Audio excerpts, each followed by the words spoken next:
Buenas noches. Mi nombre es María del Rocío Noriega Gascón, con número de matrícula 22013024. Me encuentro estudiando la licenciatura en Derecho en la Universidad Virtual del Estado de Guanajuato. En este momento me encuentro cursando el módulo de control de convencionalidad, con el reto ¿Te atreves a realizar control de convencionalidad? Y la fecha de elaboración de este video es 24 de febrero de 2026. La indicación en este reto es leer el siguiente caso y responder lo que se solicita. El caso: el 10 de junio de 1992 se registró el nacimiento de Rosaura Gómez López, quien hace 6 meses acudió ante el registro civil para solicitar la modificación de su acta de nacimiento a fin de que ésta fuera acorde con su identidad sexogenérica y se indicara que se trata de un hombre y que su nombre es Nicolás Gómez López. Como la autoridad del registro civil no respondió a su petición, Nicolás presentó un amparo indirecto contra la falta de respuesta. Dentro del juicio de amparo, el registro civil rindió su informe y respondió a la solicitud de Nicolás, indicando que, de acuerdo a la legislación local vigente en la entidad federativa, la modificación del acta de nacimiento que solicitó Nicolás debía ser tramitada ante autoridad judicial. En efecto, el Código Familiar de la entidad federativa distingue dos tipos de procedimientos para rectificación de actas.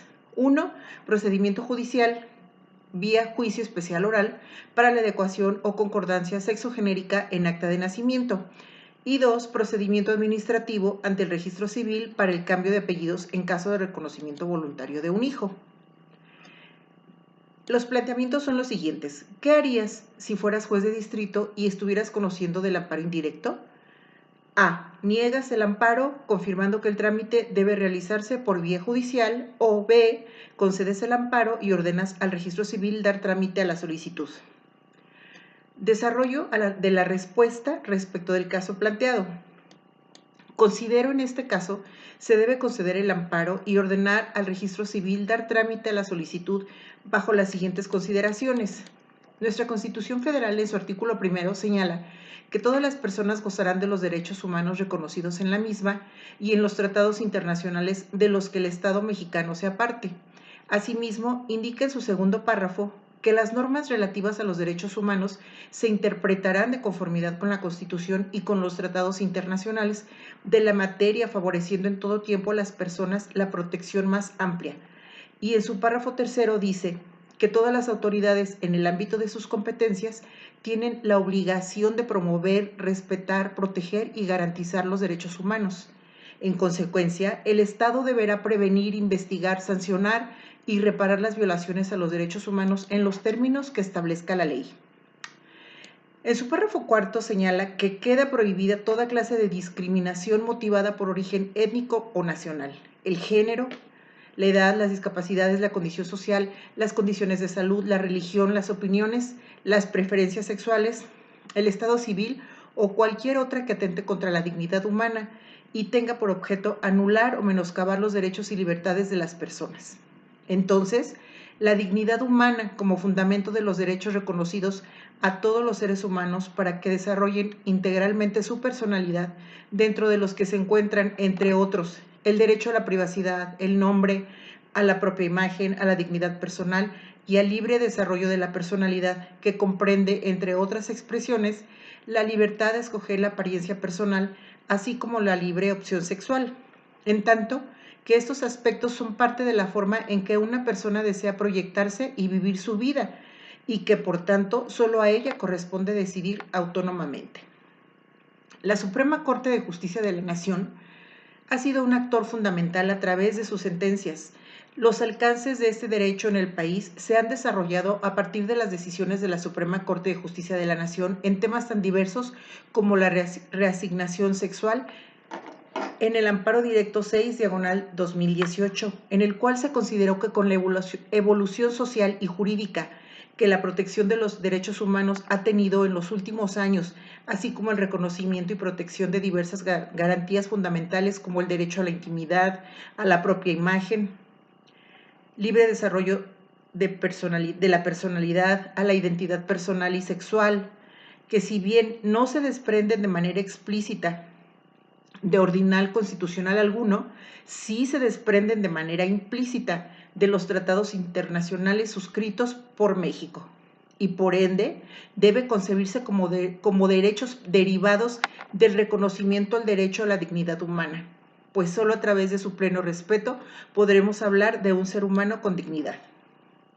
Entonces, la identidad de género es un elemento constitutivo y constituyente de la identidad de las personas, por lo que su reconocimiento por parte del Estado resulta de vital importancia para garantizar el pleno goce de los derechos humanos de las personas trans.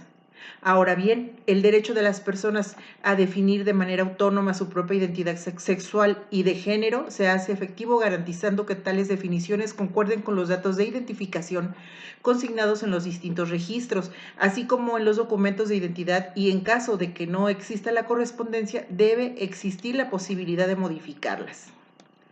La falta de reconocimiento del derecho de identidad de género puede tener un impacto diferencial importante.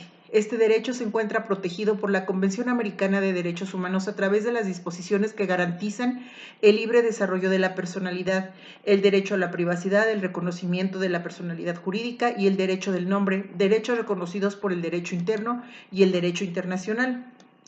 Bajo el contexto anterior, en este caso, corresponde al juez de distrito realizar el control de convencionalidad respecto del código familiar de la entidad federativa, que distingue dos tipos de procedimientos para rectificación de actas, los cuales deben sustanciarse ante autoridades distintas, una jurisdiccional y otra administrativa, y tal distinción, al carecer de razonabilidad, deriva en la existencia de una discriminación normativa directa.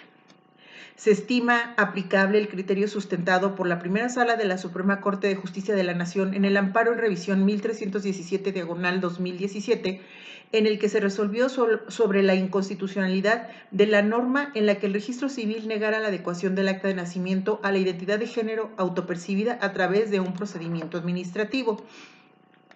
Entonces, en este caso, en cuanto a la norma contenida en el Código Familiar, cuya regularidad aquí se controvierte, se concluye que, a pesar de que ambos procedimientos de reconocimiento de hijo o de reasignación sexogenérica prevén supuestos de hechos equivalentes, pues ambos tienen por finalidad el cambio de un dato esencial del acta de nacimiento, con el consecuente efecto de ese cambio se vea reflejado en el acta correspondiente. Uno de esos procedimientos debe sustanciarse ante autoridad formalmente jurisdiccional, el de reasignación sexogenérica, y el otro ante autoridad formalmente administrativa, el de reconocimiento de hijo. Sin embargo, tal distinción respecto a la autoridad que debe conocer y substanciar la solicitud correspondiente carece de razonabilidad, pues no se advierte la existencia de un fundamento objetivo y razonable que permita darles a uno y otro supuesto un trato desigual por cuanto hace a la naturaleza formal de la autoridad que debe substanciar el trámite correspondiente. De esta manera, existe discriminación normativa cuando dos supuestos de hechos equivalentes son regulados de forma desigual sin que exista justificación razonable para otorgar ese trato diferenciado, como ocurre en este caso, por lo que el mismo resulta inconstitucional. La discriminación normativa aquí destacada incide directamente en perjuicio de la parte afectada. En ese sentido, siguiendo a la Corte Interamericana de Derechos Humanos, la adecuación de identidad de género puede substanciarse ante una autoridad judicial o bien en sede administrativa. Entonces, ante la naturaleza administrativa del procedimiento, lo ideal es que éste sea formal y materialmente administrativo, esto es, seguido ante una autoridad formalmente administrativa en una vía de igual naturaleza, pues un trámite así implicaría menos formalidades y menos demoras que uno tramitado en sede jurisdiccional. Consecuentemente, ante la inconstitucionalidad del precepto analizado, se deberá conceder el amparo solicitado y ordenar al registro civil dar trámite a la solicitud formulada por la parte afectada para obtener la adecuación sexogenérica del acta de nacimiento. Conclusión: los jueces de distrito pueden aplicar el control de convencionalidad ex oficio en el amparo indirecto, si se impugna de la inconstitucionalidad de una ley o si se advierte que ésta viola algún derecho fundamental reconocido en la Constitución o en tratados internacionales. Referencias: Constitución Política de los Estados Unidos Mexicanos, Corte Interamericana de Derechos Humanos, Revista Especializada de la Comisión Nacional de Derechos Humanos, Comisión Nacional de los Derechos Humanos, Declaración Universal de los Derechos Humanos, UNAM, Suprema Corte de Justicia de la Nación, Suprema Corte de la Justicia de la Nación, sentencia amparo directo 6/2018. Suprema Corte de Justicia de la Nación, derechos humanos y reconocimiento de la identidad de género de personas trans. OAS, Organización of American States. Suprema Corte de la Justicia de la Nación, Semanario Judicial de la Federación. Tesis Registro Digital 22266. Muchas gracias.